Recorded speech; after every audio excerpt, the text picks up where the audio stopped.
hablar fundamentalmente es de, como pone aquí, de datos para todos los públicos. O sea, como os decía, mi intención es que lo que veamos aquí esté muy enfocado más casi lo que es la presentación general o la divulgación, que no a aspectos muy técnicos, ¿no? Entonces, bueno, aquí he puesto un resumen de qué es más o menos lo que podemos encontrar en la visualización de datos. Normalmente podemos tener mi campo de procedencia académico. Nos encontramos muchas veces con este tipo de visualizaciones, que son visualizaciones de campos, ya sea en mapas o en representaciones. Este es un mapa muy sencillo que hace la EME del riesgo de predicción de incendios, que es muy sencillo de interpretar, mucho más que otros mapas que también hace la EME para todo el público, pero ya son más complicados, ¿no? Los típicos mapas estos de isobaras, de vientos y predicciones y demás, ¿no? Entonces, por una parte tenemos visualizaciones científicas que pueden ser más o menos complejas, y luego tenemos la visualización, digamos, de toda la vida de las gráficas, ¿no? De sectores, de barras, de líneas como estas. En este caso tenemos las del coronavirus en Europa y en el mundo, y esto sería más o menos lo que solemos encontrar en la ciencia de datos, y esto más o menos en la ciencia, digamos, tradicional. Pero en el fondo, estas dos formas de visualizar nos conducen a lo mismo, ¿no? Entonces, la cuestión es que nosotros podemos ver los datos de diferentes maneras, ¿no? Podemos verlos en tablas, que pueden ser tablas Excel, tablas escritas a mano o cosas muy sofisticadas donde las tabulaciones se organizan para tener una adecuada visualización. Podemos utilizar mapas como este de aquí. Vais a ver varios mapas aquí en la presentación porque me parecen muy intuitivos, muy sencillos de interpretar y son muy útiles. De bolas, que son los que voy a utilizar yo, de contornos, que es lo que sería este. Luego hay otros que se llaman coropléticos, que en el fondo, bueno, no dejan de ser mapas con colores, ¿no? Luego todo el arsenal de gráficos que hay, conocidos, desconocidos y por conocer.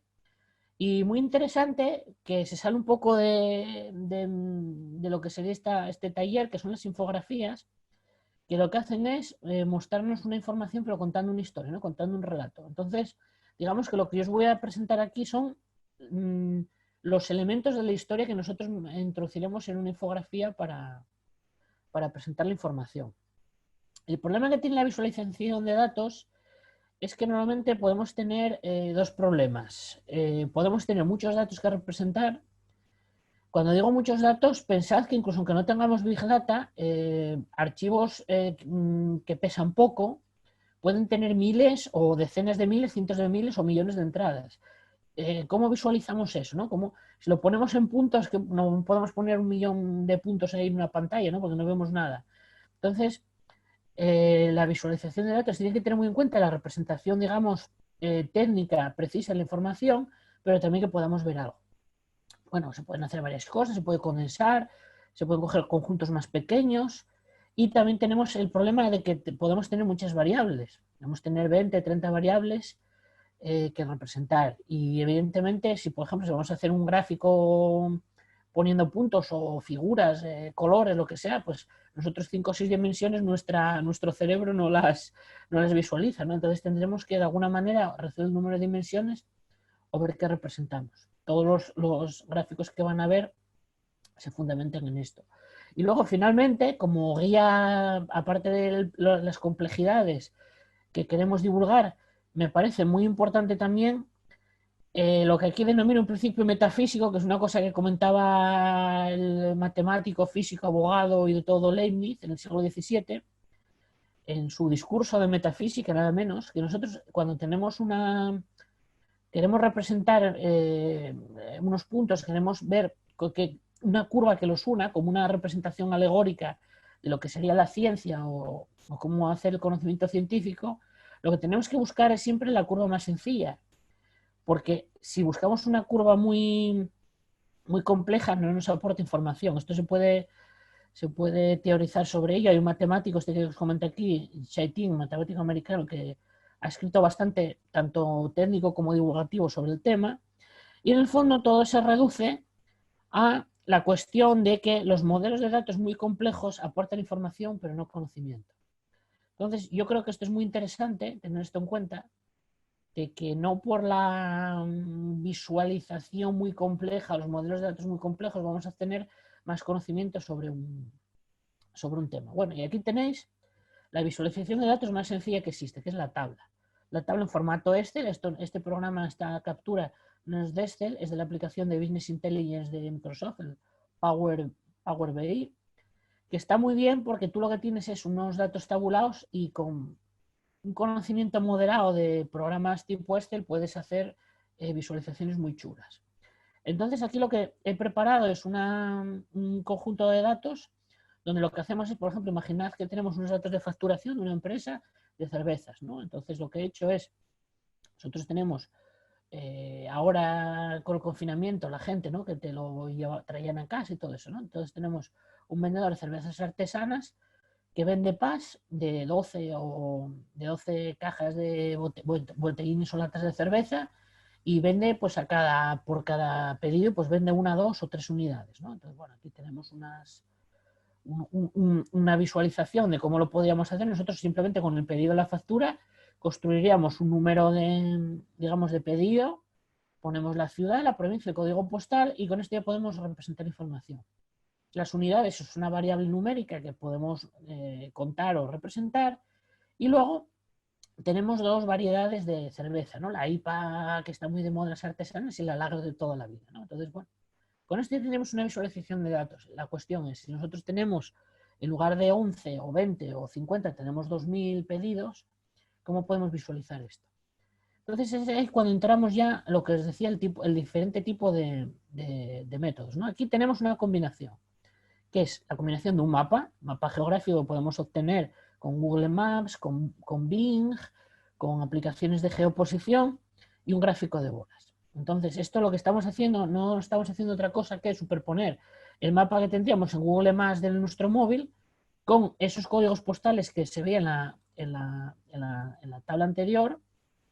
Lo que estamos haciendo es introducir esa posición y en estas bolas lo que estamos representando son dos variables a la vez. Estamos representando, por una parte, el tamaño de la bola. Lo que nos está midiendo es la variable numérica. En este caso, lo que estamos haciendo es contando el número total de unidades, el número de botellines de cerveza que se han vendido en esta zona. Y la leyenda, que son los colores que aparecen aquí, lo que nos está haciendo la distinción es si es IPA o es lager. Entonces, aquí lo que podemos ver es, por una parte, en qué barrio hemos vendido más. Y además podemos ver qué porcentaje, esto sería el típico diagrama de quesos de sectores que se suele ver en estadística, qué parte corresponde a la IPA y qué parte corresponde a la lager. Entonces, como podéis ver en este mapa de bolas, que se denomina así, lo que estamos representando son tres variables, que son el tipo de cerveza, la posición y las ventas. De esta manera, si lo construyésemos en toda la ciudad, esto es en la ciudad de Gijón, pero puede ser toda la provincia de Asturias, toda la comunidad autónoma, toda la península ibérica, podemos ir haciendo una visualización de qué es lo que estamos vendiendo, cómo, en qué barrio se vende más, en qué se prefiere IPA, en cuál se prefiere lager. O sea, estamos haciendo un análisis de negocio, estamos haciendo un análisis de mercado con un gráfico muy sencillo. Como digo, en una aplicación como Power BI no es difícil de hacer. De la misma manera, podemos coger datos abiertos procedentes de la administración o de empresas que los pongan a disposición y en este caso lo que se hace, esto sería una perspectiva de mercado. Nosotros, por ejemplo, imaginad que queremos abrir una peluquería así un poco hipster para caballeros o para señoras o mixta, no lo sabemos. Lo que queremos saber es qué población tenemos entre un rango de edad determinado. Aquí he puesto entre 25 y 39 años y bueno, la distribución de hombres y mujeres, que como os podéis imaginar y se ve aquí, es más o menos equitativa. Pero bueno, más o menos saber el porcentaje que hay de cada uno de ellos, ¿no? ¿Cuántos clientes potenciales tenemos en cada barrio? Hacemos lo mismo que antes, de nuevo combinamos lo que es la bola, que funciona como si fuera un gráfico de sector, con su quesito de dos variables, el tamaño de la bola indicando el número de población, y la fuente de los datos es un padrón municipal, que son datos que son accesibles a todo el mundo, ¿no? Entonces, aquí veríamos que si queremos hacer una peluquería de lo que sea, tendremos más gente en esta zona centro, de esta gente de esta edad, que en estos otros barrios, que a lo mejor la distribución de edades cambia, ¿no? Pues a lo mejor tenemos gente de más edad, etcétera, etcétera, ¿no? Entonces, como veis, los mapas estos de bolas son muy sencillos, son muy fáciles de interpretar y son muy útiles para muchas cosas. Más datos abiertos que podemos utilizar para visualizar, pero también utilizar nosotros para nuestro uso. Aquí he puesto los datos de contaminación urbana de la ciudad de Gijón. Y de nuevo tenemos aquí el mapa de bolas, donde aquí lo que representamos es la posición de las estaciones de medición. El tamaño de la bola nos dice el valor medio durante un periodo determinado, de un mes, un año, eso es el que nosotros queramos. Estos datos son datos de varios meses. De ese contaminante que estamos analizando, esto es el material de particulado, el hollín, el polvo, el polvillo, que es uno de los contaminantes más peligrosos y que más preocupación hay. Y en este caso la leyenda se corresponde con la estación. Como veis, aquí el color, la posición y el color no aportan mucho, ¿no? Este es un ejemplo de que esa variable adicional aquí no la estamos utilizando, ¿no? Nosotros tenemos que también un poco de inteligencia, un poco de picardía, para decirlo de forma más coloquial, para buscar qué variables queremos interpretar. En los dos mapas anteriores podíamos ver muy bien qué es lo que nos interesaba, qué es lo que queríamos saber. Podemos utilizar esos datos directamente para tomar decisiones, para saber qué hay ahí. Y aquí simplemente vemos, sí, lo que queramos saber, que es el nivel de contaminantes, pero esa dimensión adicional no nos aporta nada. Podríamos intentar hacer un mapa, como ese que ponía al principio, meteorológico, pero un mapa de contaminación, donde superpusiésemos unos contornos de colores, no solo en la estación, sino en toda la ciudad, si tuviésemos suficientes puntos. Pero para una situación así necesitaríamos muchos más datos y tendríamos el problema de procesamiento de visualización que os comentaba al principio. O bien podríamos visualizar con colores y demás, pero lo tendríamos más complejo, o tendríamos una visualización más compleja. No obstante, la representación de gráficas no se queda en mapas y bolas. Podemos hacer más cosas, ¿no? Podemos utilizar gráficos, digamos, más avanzados, más científicos. Y entonces aquí os voy a poner un ejemplo de dos gráficos más científicos que se pueden utilizar para la contaminación, pero que tienen una interpretación distinta desde el punto de vista de la divulgación de la información, de cómo nosotros podemos procesar esa información. Esto de la izquierda es un histograma, que lo que nos mide son frecuencias estadísticas, y esto es lo que se denomina un gráfico de cajas. En la ciencia de datos se utiliza mucho y en la estadística descriptiva también, porque esto lo que nos está midiendo es cómo se comporta la población de los datos. En este caso lo que tenemos son valores de contaminante y lo que nos dice es cómo se distribuye digamos, los valores que tenemos concretos, 50, 45, 35, cómo se distribuyen entre sí. No obstante, este tiene el problema de que hay que tener cierto conocimiento de estadística. Lo que tenemos dentro de la caja son los valores más frecuentes. Fuera de la caja tendríamos el 10% de valores más infrecuentes por debajo. Por encima de la caja tendríamos el 10% de valores más infrecuentes por arriba. Y aquí tenemos ese 80% de valores más frecuentes, donde la línea esta es la mediana, que sería el valor en el que tenemos la mitad de la población hacia la izquierda y la mitad de la población hacia la derecha. Además, un valor que se repite mucho y donde tenemos ahí la población, dispersiones estadísticas y demás. El ancho de barras depende de cómo están distribuidos. Si os fijáis, veis que la línea esta no está en el centro, está un poquitín hacia abajo. Entonces, estas barras lo que nos muestran es la dispersión que hay entre estos valores promedio de población y tal, cómo están ellos separados, ¿no? Cómo están alejados entre sí. Al estar un poco hacia abajo, está más, tenemos menos error aquí tenemos más error, y aún así, como veis, hay unos puntos que están por afuera. Estos son valores que son muy extremos, no son muchos, pero nos están dando unos valores muy extremos. Como os pongo aquí, este gráfico es difícil de interpretar. Una vez te dan la explicación, sí puedes entender esto bien y demás, y está muy bien, pero requiere, digamos, más cháchara, como la que os estoy dando ahora. Este que tenemos a la izquierda, que es el histograma, lo que tenemos simplemente es representado unos rangos de valores. Aquí está de 10 en 10 intervalos de 10, de 0 a 10, de 10 a 20, de 20 a 30, etcétera, más o menos, de contaminantes, y el número de horas que los hemos tenido. ¿Qué quiere decir este gráfico? Pues este gráfico está tomado de una semana de la web de datos abiertos del Ayuntamiento de Gijón, con un programa Python muy sencillito. Lo he programado para que me obtenga información de este tipo de datos, ejecuto el programa y me va generando estas gráficas, ¿no? Y aquí lo que tengo simplemente es durante esa semana cuántas horas he tenido, el valor de entre 0 y 10, el valor entre 10 y 20, el valor entre 20 y 30, etc. Este gráfico es mucho más intuitivo porque estamos viendo el número de horas donde hemos tenido contaminantes. Y además de ser intuitivo y fácil de interpretar, en este caso es más útil.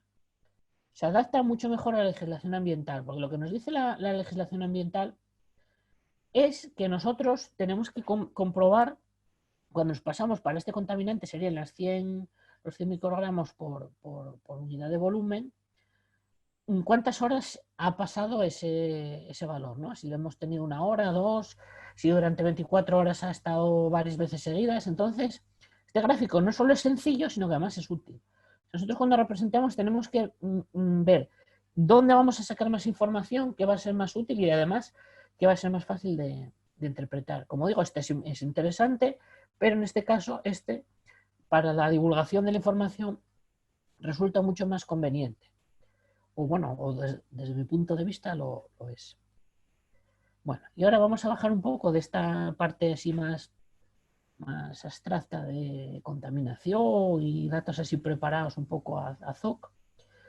Y voy a considerar un tipo de problema, que es un problema que se puede utilizar en muchos casos, y es el típico de web de comentarios, ¿no? Web de reseñas, web del típico TripAdvisor, las páginas de Facebook de tiendas y todo demás, donde tenemos el típico marcador de estrellas, donde ponemos 1, 5, 8, 10, las que tenga el contador, y estamos valorando un producto. Esto viene de una base de datos que se puede encontrar fácilmente en las comunidades de ciencias de datos, está subida, pero es una web real, es una web estadounidense de cerveza. Y yo lo que voy a analizar va a ser el conjunto de datos de 2017 de esta web de cerveza, ¿no? En esta web de cerveza lo que tenemos es una información sobre las cervezas, tenemos unas puntuaciones y datos sobre usuarios, reseñas de texto y demás. Como os pongo aquí, esto es muy interesante porque aquí tenemos a la vez la valoración del producto, o sea, tenemos una nota, 5, 3,5 o 2,3, lo que sea. Y tenemos también comentarios de la gente, reseñas de texto, la típica, ¿no? Pues esta cerveza tiene un gusto, no sé qué. Me ha gustado mucho porque tal. Ese tipo de información se puede analizar con métodos de ciencia de datos. Y lo interesante aquí no es tanto ver las complejidades de cómo se utilizan esos métodos, sino cómo lo visualizamos. En el fondo siempre vamos a tener un problema tipo que, como os digo, no solo va a aparecer en esta página o en el equivalente a otras similares, sino que podemos tener en páginas de hoteles, supermercados, cualquier web, cualquier servicio de atención al cliente en cuesta donde tengamos una valoración. Vamos a querer estudiar cómo es la puntuación final, digamos, la nota definitiva que pones a partir de puntuaciones de atributos del producto. Es decir, nosotros cuando puntuamos la cerveza estamos catando diferentes aspectos, ¿no? Entonces podemos valorar el olor, la apariencia, el gusto. Incluso se puede valorar la etiqueta, el diseño, la creatividad, o sea, eso es cuestión digamos, de qué diseño de obtención de información exista en esa página o estamos nosotros haciendo la encuesta. Y lo que utilizamos son unas variables que utilizamos para predecir, que son esas características, el olor, el gusto, la apariencia y demás, y lo que queremos es intentar predecir en función de esas características la valoración global, ¿no? Esto es un análisis de satisfacción, se puede denominar así, donde lo que intentamos hacer es, nosotros tenemos 20 o 30 variables, como os decía, la apariencia, el gusto, el olor, el sabor, la espuma, lo que sea, y queremos ver realmente cuáles son las que importan, las que a la persona que bebe la cerveza, las que le hacen valorar más. Quizá no son esas 20, pueden ser 10, pueden ser 5, pueden ser 2. Entonces, este método que tenemos aquí lo que pretende es obtener esa información. Como os decía antes, podemos tener un montón de datos. La base de datos esta no os lo sé decir de memoria, pero son unos... El 2017 son unos ciento y pico mil entradas de comentarios. Es una web americana, que hay mucha población, hay mucha afición por la cerveza, puntuar a gente de otros países, etcétera. Entonces es un mogollón de reseñas, ¿no? Entonces, bueno, lo primero que podemos hacer es, en lugar de poner una tabla como la del principio, donde ahí no podemos ver nada, porque en 100.000 reseñas no vemos nada, vamos a intentar condensar la información reduciendo el número de datos. Una forma de hacerlo para visualizar algo sin necesidad de llegar a gráficos avanzados es intentar promediar, agregar, agrupar la información. Aquí lo que he hecho es sumar el número de reseñas que tienen, por ejemplo, los estilos, ¿no? Pues, diferentes estilos de cerveza, el número total de reseñas. Como veis, son unas cuantas miles de reseñas solo para estos estilos. Como os decía, son muchos datos. Y ver qué valoración media tienen las cervezas de esos estilos, para ver que, digamos, qué estilos son los más populares. Como podéis ver, pues en página americana son todos American. Y bueno, están aquí por ordenación de reseñas y tal, pero bueno, esto es el chauvinismo y demás, ¿no? Eso también es información de datos. Pero bueno, como veis, la IPA, la Imperial Stout y tal, pues están muy valoradas y demás, ¿no? Entonces, solo con esto nosotros ya podemos saber qué estilos durante el 2017 han sido más populares en la web y más o menos qué valoración entre 1 y 5 tenían esas cervezas. Y pues eso mismo podemos hacerlo, pero con una referencia, con un tipo de cerveza de una marca individual, ¿no? Pues la Tropical Torpedo, no sé qué, ¿no? La Frostwood, la tal. Y podemos ver que hay cervezas muy bien valoradas y ya tienen un número de reseñas importante. Esto también es interesante, no solo para condensar la información, sino nosotros cuando vayamos a hacer un análisis estadístico nos interesa tener bastantes casos.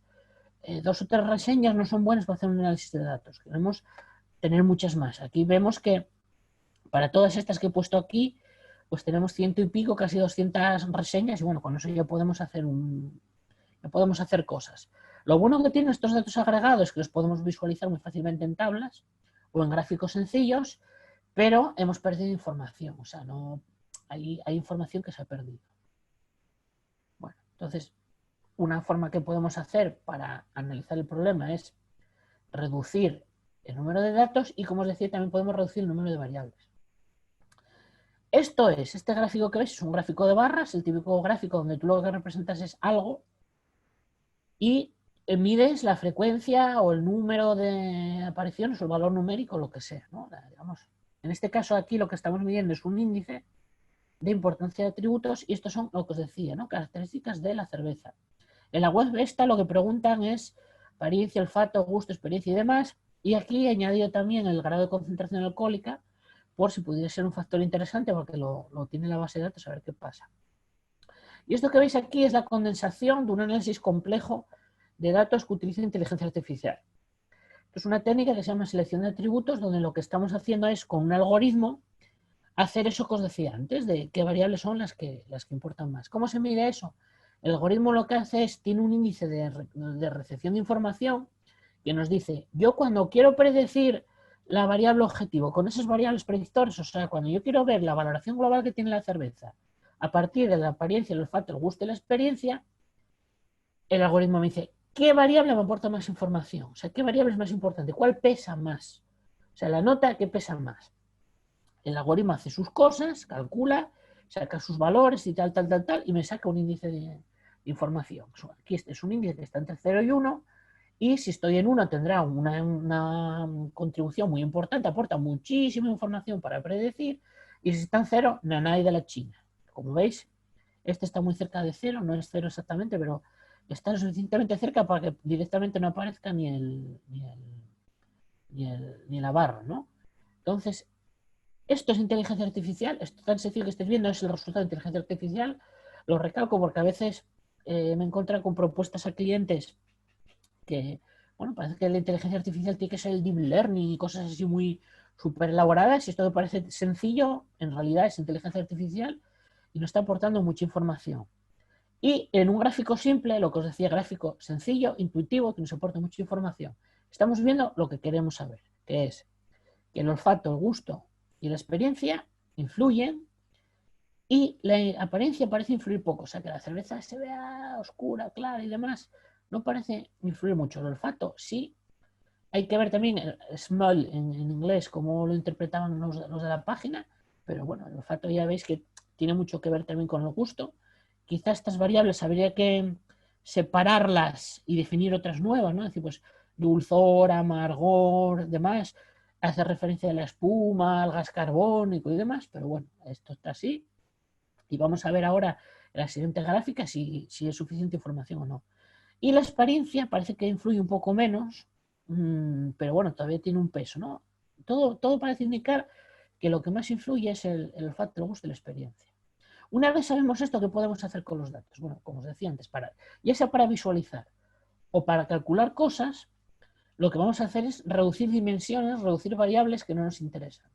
Si nosotros teníamos 5 variables para hacer nuestro análisis, nuestra predicción o nuestra visualización, estas dos de entrada no nos las cargamos, porque posiblemente van a aportar poco, lo que van a aportar va a ser redundancia, no van a aportar información relevante. Y lo que queremos nosotros es decir, bueno, con esas 3 variables, ¿podemos predecir a partir del olfato, el gusto y la experiencia la puntuación de la cerveza? Sí, y ahora lo vais a ver. Y ahora aquí os pongo otro ejemplo de, si vais viendo la presentación que os he estado haciendo hasta ahora, los que ya tengáis familiaridad con las gráficas y demás, estaréis viendo que en la ciencia de datos se están utilizando los gráficos más o menos de siempre, ¿no? Pues gráfico de sectores, transformado en gráfico de bolas que introducimos en un mapa, gráfico de histograma, gráfico de barras, ese de cajas, que es un poco más específico de estadística, pero que se utiliza también. Y ahora esto es lo que se denomina un gráfico de dispersión, donde nosotros lo que representamos son 2 ejes y por cada por cada dato tenemos valores de ese dato en cada uno de los 2 ejes y dibujamos un puntito, un punto aquí. Como veis hay bastantes puntos, ¿eh? Bastantes puntos tenemos aquí. Y aquí se visualiza, aunque no son muchos, ya se ve el problema que os decía, ¿no? Si nosotros tenemos muchos puntos, tenemos un problema de representación. Aquí, si os fijáis, los puntos son muy pequeños y tienen una transparencia relativamente alta. Si nosotros tuviéramos puntos más gordos, más grandes, esto sería, incluso aunque estén aquí bien organizados, esto sería bastante espeso de ver y no veríamos nada, ¿no? Entonces, una cosa con la que siempre hay que trabajar es un problema bastante peliagudo en la visualización, es intentar que se vea algo ahí, ¿no? Que no siempre es posible. Bueno, ¿cómo se interpreta todo esto que veis aquí?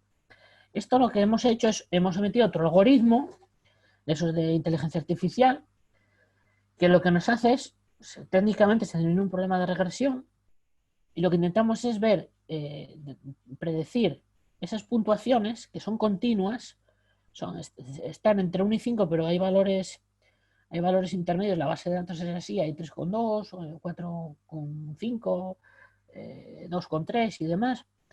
Y lo que queremos es, con nuestro algoritmo este maravilloso de Machine Learning, queremos saber si realmente es capaz, con esas 3 variables que hemos visto, que son las que más influyen, predecir con esas notas parciales la nota global.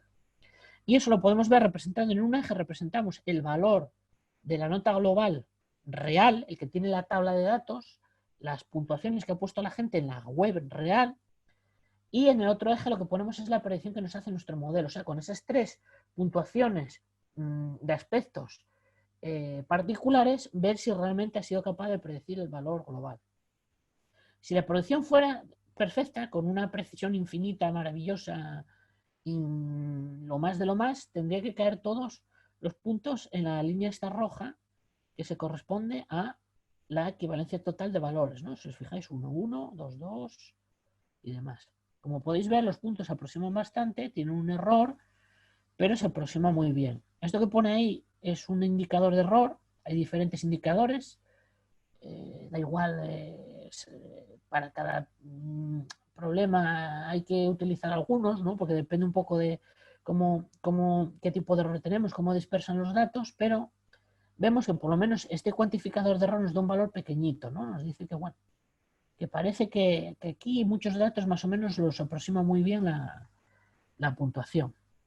Y en esta gráfica donde tenemos un diagrama de dispersión, pero que nosotros hemos diseñado es profeso para analizar la información de la cerveza, tenemos resumido todo lo que nos hace el algoritmo este superpotente en Machine Learning. Lo que queremos saber lo tenemos todo resumido. Y con esos otros gráficos sabemos ya. Gráfico anterior. ¿Qué variables influyen? Y si realmente podemos hacer esa predicción de los valores estos. ¿Para qué sirve esto? Pues evidentemente yo, si soy un fabricante de cerveza y sé que el gusto, el olfato, influye mucho más que la apariencia, pues no sé, pues que la cerveza esté un poco más descolorida no va a influir en la valoración de los clientes. Sin embargo, que yo pueda percibir los aromas, evidentemente el gusto va a ser lo que más va a influir, eso también es de sentido común, pero por ejemplo que el olfato tenga cierta influencia, aunque no sea la variable más influyente, pues sí que va a influir en la cuestión de que yo, cuando vaya a beber la cerveza, o por lo menos la gente de cerveza artesana, que solo toma en cuenta los aromas, el olor, hasta qué punto influye en mi producto, ¿no? Entonces tendré que, en base a los gustos de esos consumidores, pues tendré que trabajar esa variable. Y como os digo, con dos gráficas, una muy sencilla de explicar, esta quizá un poco más compleja, no tanto por el tipo de gráfica que es, sino por cómo es lo que estamos representando aquí.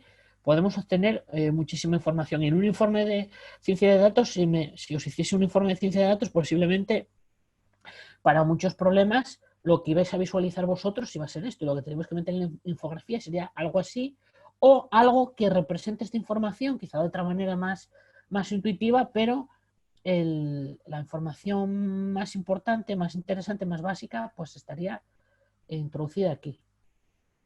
Y no solo podemos analizar las puntuaciones, sino que podemos analizar también las reseñas. Hay una técnica muy potente de análisis.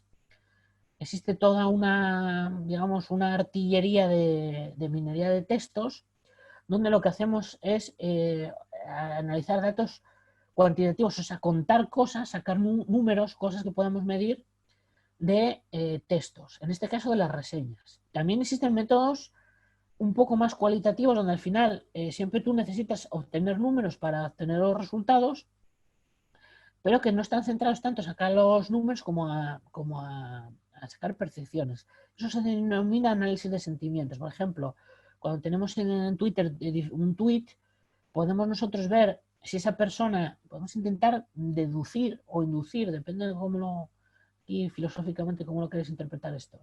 Si esa persona está enfadada o está contenta o está demás, en función de qué tipo de términos tenemos ahí. Entonces se utiliza muchísimo en política, evidentemente para saber si un producto pues está siendo valorado positivamente o no, que el sentimiento sea positivo o negativo, pues es importante. El análisis de sentimientos es complejo y tiene unas técnicas, digamos, de ciencia de datos más avanzadas, pero sin embargo podemos hacer cosas sencillas que se pueden presentar en cualquier blog, en cualquier infografía, como la nube de palabras, ¿no? Que es esto que tenemos aquí. La nube de palabras lo que nos está indicando es la frecuencia de aparición de palabras en un texto, es decir, cuántas veces aparece la misma palabra en un texto. ¿Qué es lo que he hecho yo aquí para construir esta nube de palabras? Lo que he hecho es, he cogido una de esas cervezas, la que aparecía la segunda, la Frostwood, de estas que estaban puntuadas en la web, estas reseñas de cervezas. He cogido las 200 y pico reseñas de texto y he hecho un análisis estadístico sobre el conjunto de las reseñas.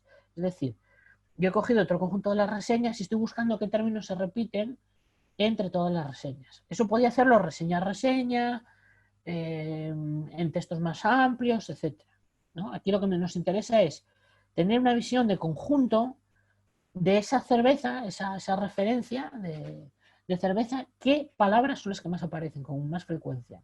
En la nube de palabras tenemos el tamaño, hace referencia a la frecuencia, y también, para visualizar mejor, vuelvo otra vez a la importancia que tiene la visualización clara y divulgativa, también utilizamos un código de colores donde podemos distinguir las frecuencias. Aquí he introducido ya unas frecuencias altas. No, estas palabras no aparecen una vez, ¿no? Las puedes poner, tú las puedes filtrar y tu nube de palabras, el tamaño que tiene, pues dependerá de si la frecuencia de aparición es 5 veces, 10 veces, 100 veces o 1000, ¿no? Cuando tenemos volúmenes de datos muy grandes, esta distinción del número de veces que aparece la palabra es importante. ¿Y qué utilidad puede tener la nube de palabras? Bueno, estamos viendo que se repite mucho. Esto es muy interesante porque si tenemos, esto está en inglés, ¿no? Porque son reseñas en inglés.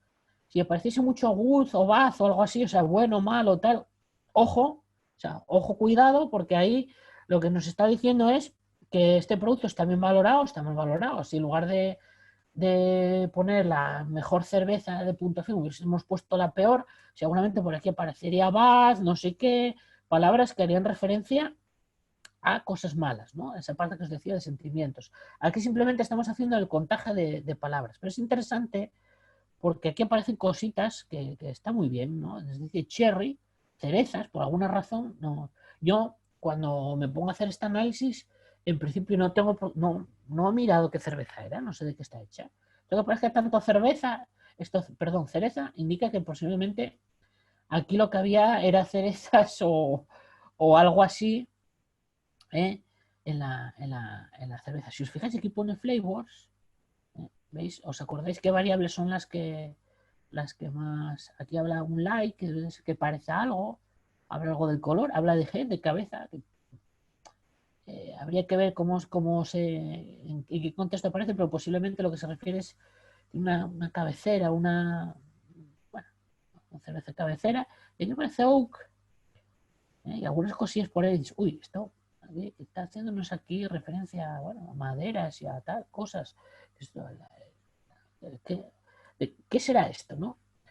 Entonces, al igual que nosotros podemos medir la frecuencia de palabras, también podemos medir cómo se correlacionan unas palabras con otras. Es lo que os muestro en esta tabla, ¿no? Entonces aquí, eso que os decía, parecen palabras interesantes. Lo que hacemos es vemos con qué grado de correlación, la mínima sería 0, o sea, no se correlaciona en nada, no, en una reseña no se encuentran esas dos palabras juntas, ¿no? Y las que suelen aparecer con bastante frecuencia y algo parece haber alguna correlación entre ellas, ¿no?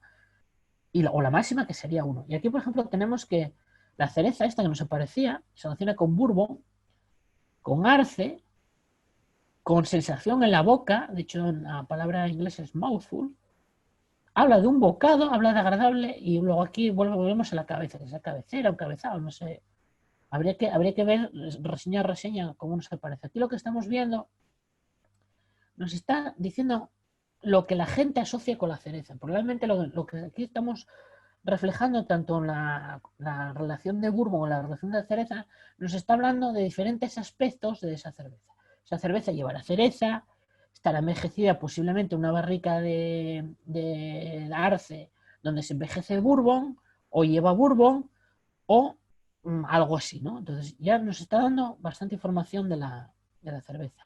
Si ahora vamos a mirar la cerveza esta, la Founders Fruitwood, ponemos a mirar ahí y nos dice que tiene aquí cherry, ale, no sé qué más. O sea, todo esto que hemos estado viendo, esta es la página de Birrapedia, lo que pasa es, bueno, esto está en inglés porque viene la descripción de la cerveza esta de Kentucky, pues es una marca de Kentucky por ahí, o parecido. Y entonces esta descripción de la cerveza realmente estamos viendo que esos términos que aparecen son los que aparecen aquí, es decir, con nuestra nube de palabras y nuestra correlación de palabras, hemos podido deducir cómo estaba elaborada la cerveza en base a los comentarios de la gente, porque evidentemente la gente dirá, pues he notado, os recordáis, ¿no? Si veis, sensación, bocado pequeño, es decir, he notado una sensación de la sensación de cereza y del arce y demás, tal, tal, tal, tal.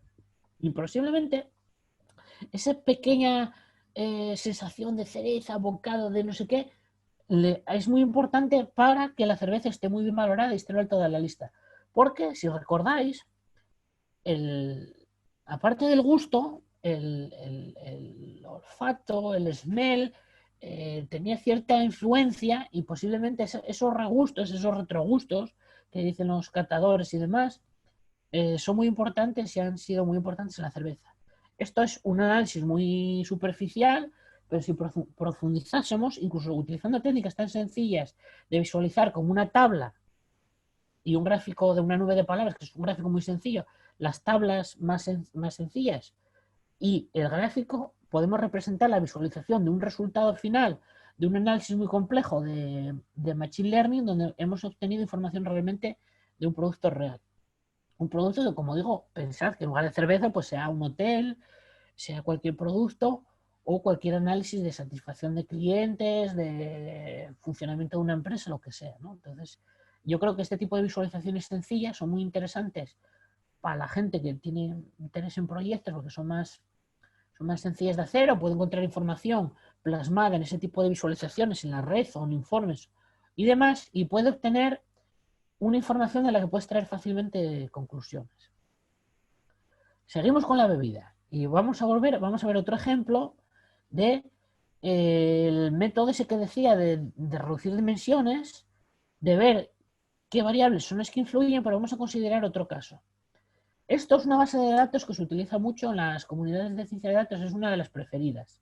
En Kaggle, que es una web para los forofos de los datos, donde tienen datos colgados de demás para que la gente utilice, es una de las que tiene, pues, no lo sé de memoria, pero tiene decenas de notebooks, de archivitos con diferentes programas de lenguajes de programación, Python, R y demás, todo el mundo diciendo, cata de vinos, no sé qué más. Es una base de datos muy buena, porque es muy buena. Se utiliza mucho Machine Learning para comprobar algoritmos y es muy golosa, porque es una cosa muy divertida y que es fácil de entender. Entonces, se trata, además, está sacada de un artículo científico publicado en una revista por un grupo de investigadores portugueses de la Universidad de Coimbra, creo, si no recuerdo mal, que lo que hicieron fue un estudio de vinos verdes portugueses, los vinos estos del año, tanto tintos como blancos, ¿no? Entonces lo que hacían es, cogían unas puntuaciones de catadores, donde los catadores puntuaban de 1 a 10, y además ellos se tomaron la molestia de no coger puntuaciones de 1 a 10, tomaron sobre todo de entre 2 y 9, creo. Como luego veréis en una gráfica, están casi todas entre 3 y 8 más o menos, ¿no? Entonces ellos lo que querían es, aparte de una serie de variables que bueno, la gente que maneja el tema de la enología conoce, variables de, digamos, de elaboración, de análisis químico del vino, como la acidez, el contenido en ácido cítrico, los azúcares, el dióxido de azufre, bueno, variables que es el pH y demás. Por supuesto, el grado de alcohol, que si os fijáis, es muy interesante esto. La que más influye aquí es el grado de alcohol, tiene mucho peso, no tiene mucho todas, ¿eh? En general todas, si os fijáis, es bastante democrática la contribución de las variables estas, pero bueno, en la que digamos pesa un poquitín más el grado de alcohol, ¿no?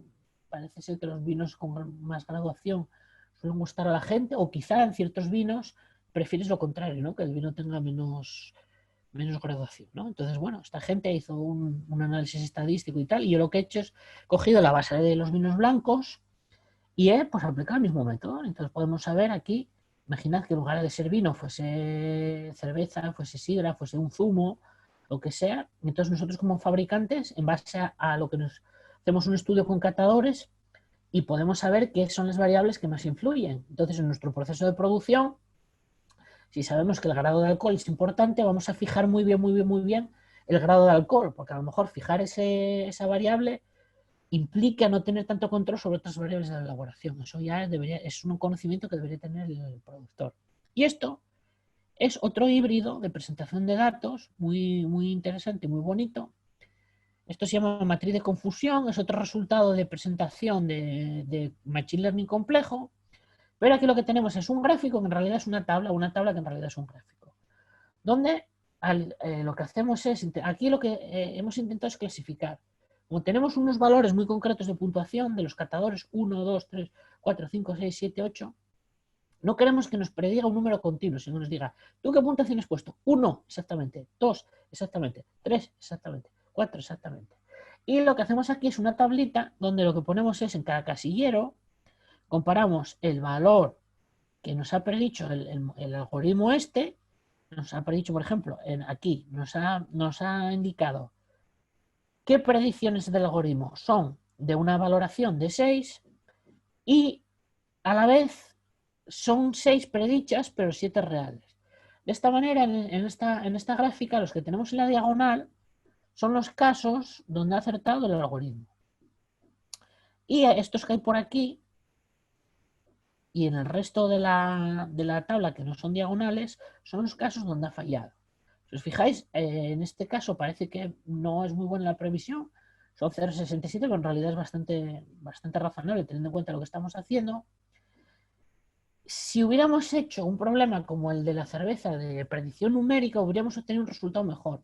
Es decir, con los valores puramente numéricos hubiera funcionado seguramente el algoritmo de regresión algo mejor que el de clasificación. Pero esto da igual. O sea, yo lo que quiero que veáis aquí es cómo aquí podemos ver si estamos acertando o estamos fallando. Es decir, si estamos funcionando bien o mal.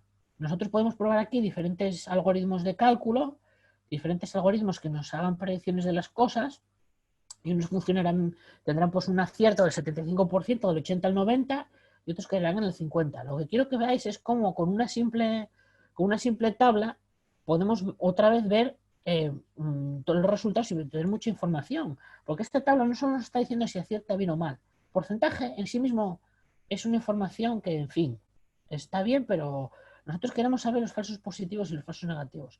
A nosotros nos interesa mucho saber cuándo tenemos puntuaciones muy bajas, por ejemplo, o puntuaciones muy altas, pero que nos lo ha predicho mal. O sea, todo lo que estuviera por esta zona, ¿eh? Estas zonas de por aquí, malo, ¿eh? Malo, porque entonces la cosa podemos meter la pata, pero hasta el fondo, ¿no? Entonces, este método está muy bien.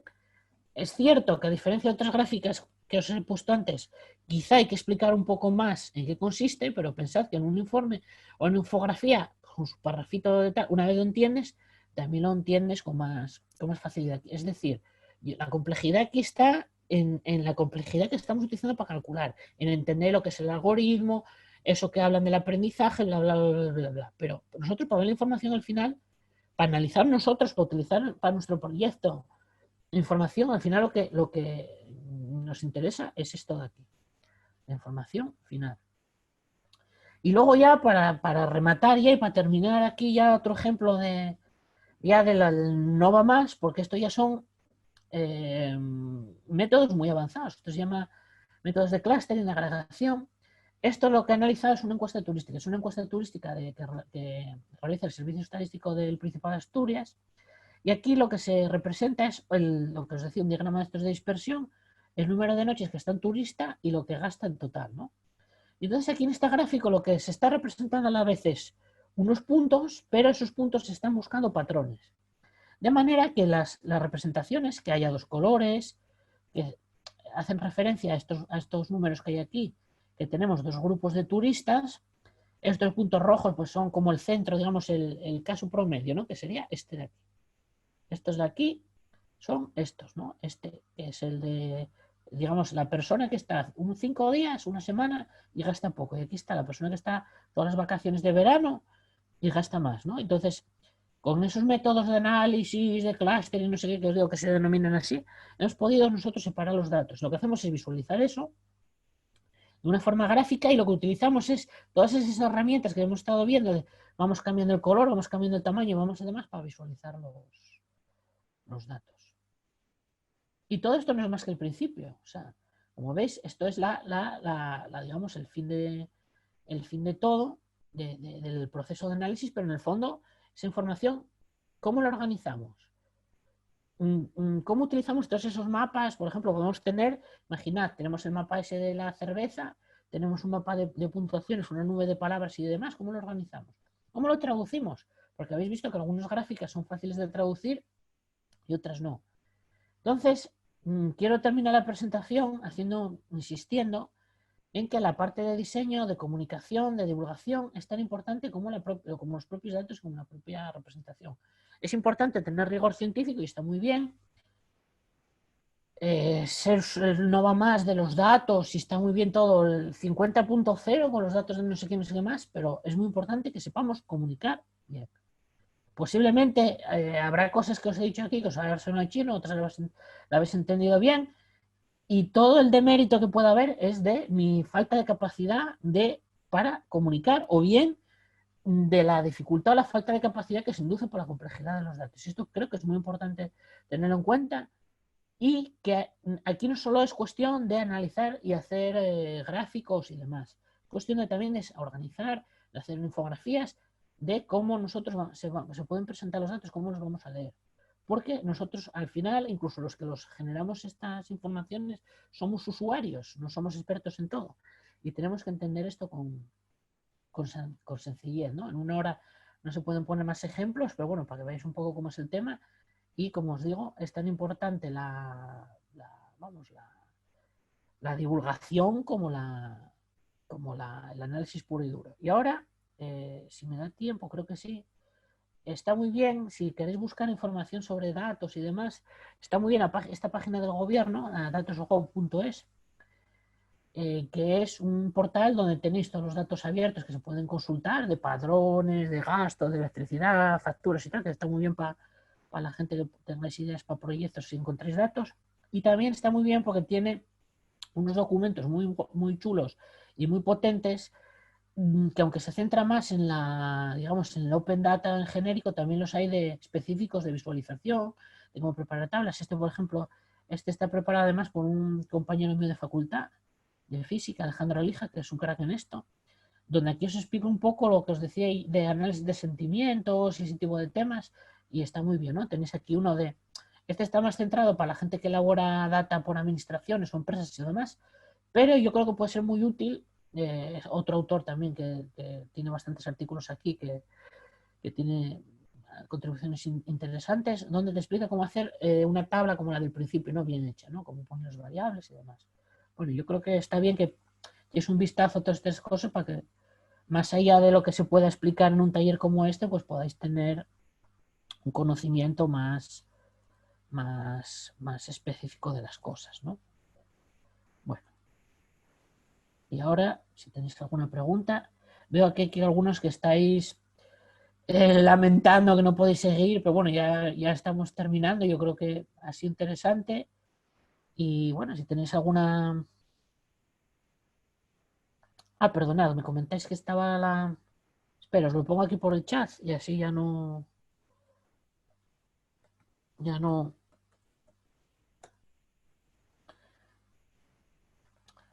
Bueno, espero que por lo menos teniendo la dirección podáis consultar la página. Como os digo, podéis profundizar mucho más de lo que os pueda yo aquí explicar en tan poco tiempo.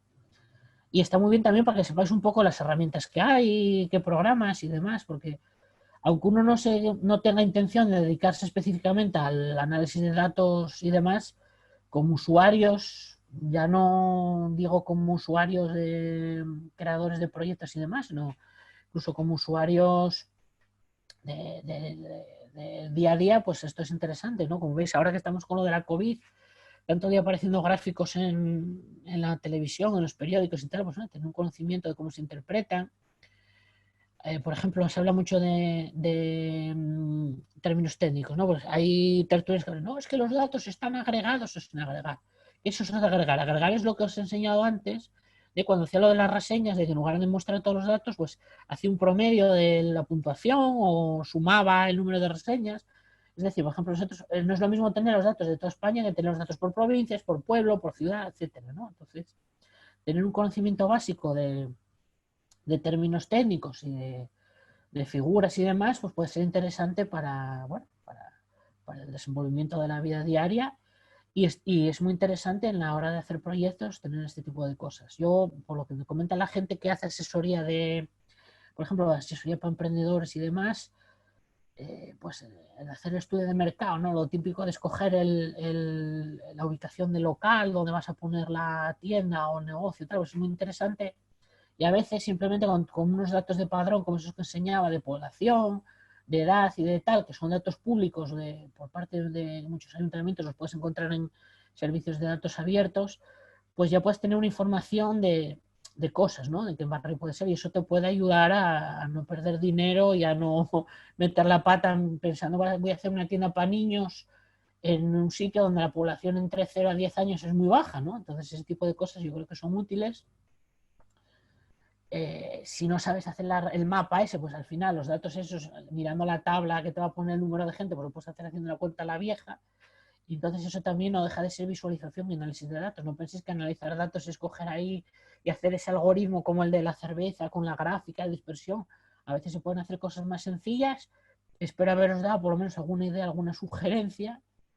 Y si tenéis alguna duda más de recursos o demás, y si no, pues voy terminando, que ya estamos ya casi llegando a la hora. Sí que me parece interesante comentar, al hilo que os decía al final, de que en estos talleres del programa ICH estáis teniendo, digamos, unos recursos de diferentes temas que son muy interesantes. O sea, pensad que esto hay que combinarlo, como os decía, en hacer infografías y demás. Eso tiene una parte de diseño gráfico, de manejo de programas gráficos, la prospección de mercado, el análisis de mercado que estoy diciendo. Yo creo que, aunque no podamos dedicar cada uno de los ponentes mucho tiempo a cada tema, ese picoteo puede resultar muy interesante. Yo os animo que lo poco o mucho que hayáis obtenido de este taller, intentéis combinar esa información con todo lo que, asistiendo a más seminarios de estos, y que podéis ahí hacer una combinación de temas, a ver qué información podéis obtener de ahí y bueno, a ver si lo podéis aprovechar para un proyecto o para puestos de trabajo, para lo que os pueda resultar más interesante, ¿no? Sobre todo la gente joven, que eso es uno de los targets fundamentales de este programa, que bueno, la cosa está complicada para todos y para la gente joven más. Y yo creo que los datos van a tener mucha importancia ahora. Sí, y me preguntáis aquí que si utiliza el mismo sistema para los datos y para la visualización. Sí, en principio sí. Utilizo 2 o 3 programas, el Power BI, códigos de Python y R, pero sí, normalmente se suele utilizar el mismo código. Hay programas que te permiten hacer análisis y visualización. Por ejemplo, el Power BI te permite hacer muy buena visualización. El análisis ya tienes que meter módulos, mientras que tú con un lenguaje de programación te lo puedes hacer todo a tu gusto, ¿no? Entonces, bueno, sí que se utiliza. Y bueno, el tema es que, bueno, hay que aprender lenguajes de programación, es un poco más complicado. Quizá la parte de visualización sí que la podéis hacer vosotros si tenéis conocimiento de este, sin necesidad de tener un conocimiento avanzado en todos esos lenguajes de R, Python y demás que os decía.